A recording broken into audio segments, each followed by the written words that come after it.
옛말에요. 비인부전 부재승덕이라는 말이 있습니다. 이것은요, 사람 됨에 문제가 있는 자에게 벼슬이나 재능을 전수하지 말며 재주나 지식이 덕을 앞서게 해서는 안 된다는 의미입니다. 인간 됨됨이가 갖춰지지 않은 자에게는 가르침을 주면 안 된다는 것이죠. 심지어요, 열쇠를 복사하는 그 기술도요, 아무에게나 전수하지 않는다는 거죠. 그래서 그 기술을 함부로 도용하지 않을 사람에게만 전수해 준다는 것입니다. 그만큼 우리는 사람의 됨됨이를 중요하게 보고 있어요. 어떤 기업에서는요, 사람을 아무렇게나 세울 수 없어서 면접을 그 사람을 뽑을 때 서류가 통과해도요, 1차, 2차 면접을 보고 인성 검사까지 합니다. 이 사람이 정말 괜찮은 사람인지 재차 확인을 해요. 그러나 어느 정도 추측할 수는 있지만, 그렇게 해서 어느 정도 추측할 수는 있지만, 그렇더라도 그 상대방의 내면을 파악하기는 쉽지 않습니다. 그런데 하나님은 그 내면을 보시는 분이시죠. 그 중심을 보시고 사람을 부르십니다. 이스라엘 백성들의 거듭되는 요청에 의해서 하나님은요, 사울을 왕으로 세우셨어요. 그런데 그 사람이 정말 누구인지 알고 싶으면 권력을 줘보라는 말이 있는데, 권력을 갖게 된 사울은 얼마 지나지 않아서 하나님을 두려워하기보다 자신의 권력에 집착하기 시작했습니다. 이 하나님은요, 사울을 왕으로 세운 것을 후회하셨어요. 그래서 그 다음 왕으로 세울 자는 중심을 보신다고 하셨습니다. 그 내면의 동기와 진실됨을 보신다는 것이죠. 그러나 사람은요, 중심을 보기가 쉽지 않아요. 사무엘이요, 하나님의 인도하심으로 한번 왕을 세워봤잖아요. 그럼에도 불구하고요, 그 다음 왕을 세울 때도 처음에 첫인상을 보고 판단했습니다. 처음에 그 엘리압을 보고 감탄을 했어요. 그러나 그 엘리압은 하나님의 마음에 합한 자가 아니었습니다. 하나님의 마음에 합한 자는 다윗이었죠. 이 다윗은 하나님께서 찾으시는 중심이 있는 사람이었습니다. 하나님은 이렇게 그 중심을 정확히 아시는데 우리는 그것을 보기가 쉽지 않아요. 그래서 사람을 세울 때 무엇을 보고 세워야 하는가?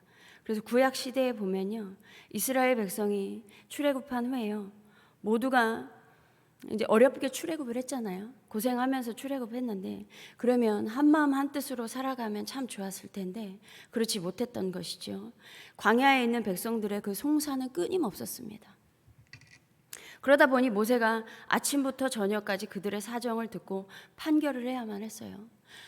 이 출애굽 백성을 약 200에서 250만 명 정도로 보고 있는데, 이들의 송사를 모두 살피기에는 모세 혼자서 당연히 역부족이죠. 현재 우리나라 인구로 계산하면요, 판사 한 명당 16,500명 정도의 송사를 맡고 있는데요, 이건 역시 판사가 부족하다고 말하고 있어요. 한 명이 맡기에는 이 인원이 너무 많다. 그런데 200만에서 250만 명 이스라엘 백성의 송사를 모세 혼자서 한다는 것은 우리나라 판사의 120에서 150배 정도의 업무량을 갖고 있는 거예요. 그리고 당시에 모세의 역할은요, 이거 한 가지만 있는 것도 아니었습니다. 그렇다 보니까 이것을 본 장인 이드로가요, 모세에게 백성 중에 능력 있는 사람들로 1000부장, 100부장, 50부장, 10부장을 세우라고 합니다. 그리고 그들로 백성의 송사를 처리하게 하고, 혹 그들이 처리하지 못하는 사건이 있으면 그것을 모세가 최종적으로 판결하라는 것이었어요. 이 조언을 모세는 옳게 여겼습니다. 그리고 사람을 세워가는데요, 그 조건이 있었어요. 출애굽기 18장 21절에 온 백성 가운데서 능력 있는 사람들, 그 능력 있는 사람들이 누구냐면 곧 하나님을 두려워하며 진실하며 불의한 이익을 미워하는 자입니다. 이러한 사람을 세우라는 것이었어요. 하나님을 두려워하는 자. 그런데 하나님을 두려워하지 않는 사람들의 특징이요, 로마서 3장에 의하면요, 선을 행하지 않아요. 그들의 목구멍은 열린 무덤이래요. 그러니까 말을 하면요, 사람들을 죽이는 말만 계속 하는 거예요. 그냥 무덤으로 이끄는 거죠. 또 참을성이 없어서 피 흘리는데 빠르대요.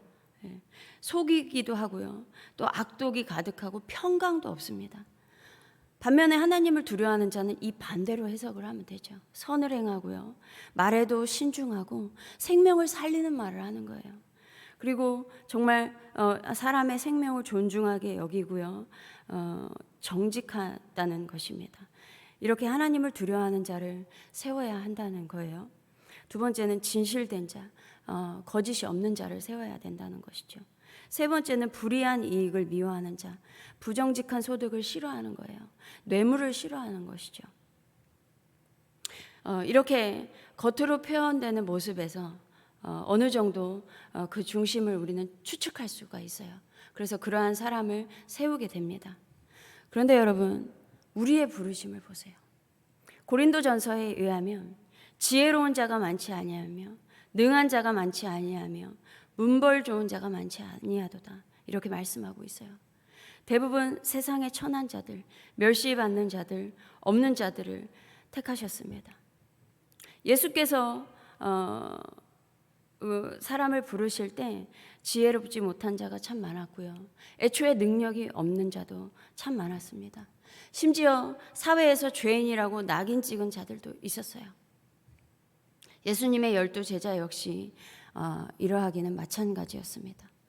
그러나 예수님은요, 이러한 자들을 부르셔서 3년 동안 동고동락하며 가르치셨어요.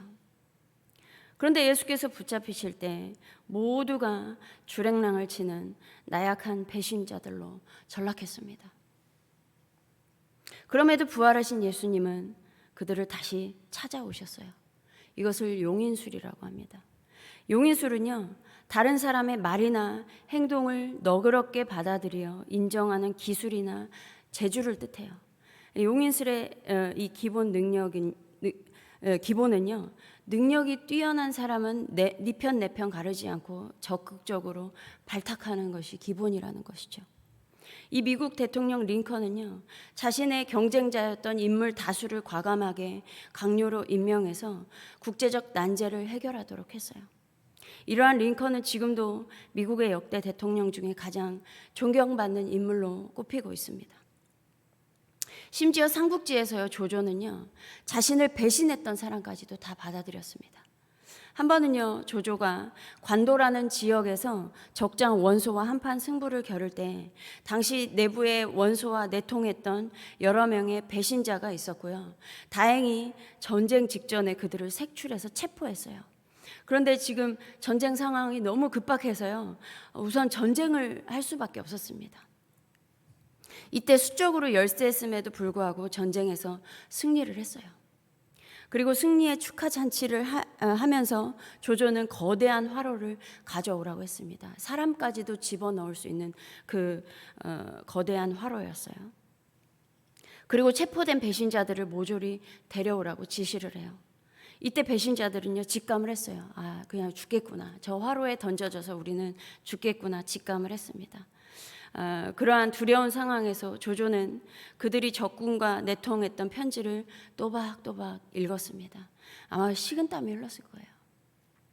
이에 옆에 있던 참모는요, 분노해요. 저들을 화로 안으로 던져버리라고 막 이렇게 얘기를 합니다. 그런데요, 조조는요, 그들을 던진 게 아니라 그 읽고 있던 편지를 그 화로에 던지고 큰 소리로 웃어요. 원소의 세력이 워낙 막강한 탓에 나 역시 스스로를 보존하기 어려웠는데 다른 군사들이야 어떻겠는가. 너희들은 원소에게 가서 보고하라. 나 조조는 그렇게 좁은 도량이 아니라고 말이다. 이러한 조조의 배포는요, 자신의 조직 체계를 더욱 견고하게 만들 수 있었습니다. 이렇게 세상에서도 자신과 틀어진 관계인 경쟁자이고 또 심지어 배신자일지라도 그 사람을 받아들이고 등용했을 때 더 나은 추진력을 갖고 좋은 결과를 얻게 되는 것을 볼 수 있어요. 그런데 이러한 것을 누구보다 잘하신 분은 예수님입니다. 자신을 버리고 도망해서 은혜를 입을 자격이 없는 배신자들에게 다시 찾아오셨어요. 그리고 베드로에게 너가 나를 사랑하느냐 물으신 것입니다. 예수님은요, 예수님을 사랑하는 마음이면 된다는 것입니다. 이렇게 부활하신 예수께서 찾아오신 것으로 인해 베드로뿐만 아니라 모든 제자들은 자신의 목숨도 아끼지 않았으며 끝까지 예수님을 따랐습니다. 예수님처럼 이들도 미랄이 되었고 많은 열매를 맺었어요. 여러분, 이러한 것이 하나님께서 영혼을 세워가는 방법입니다.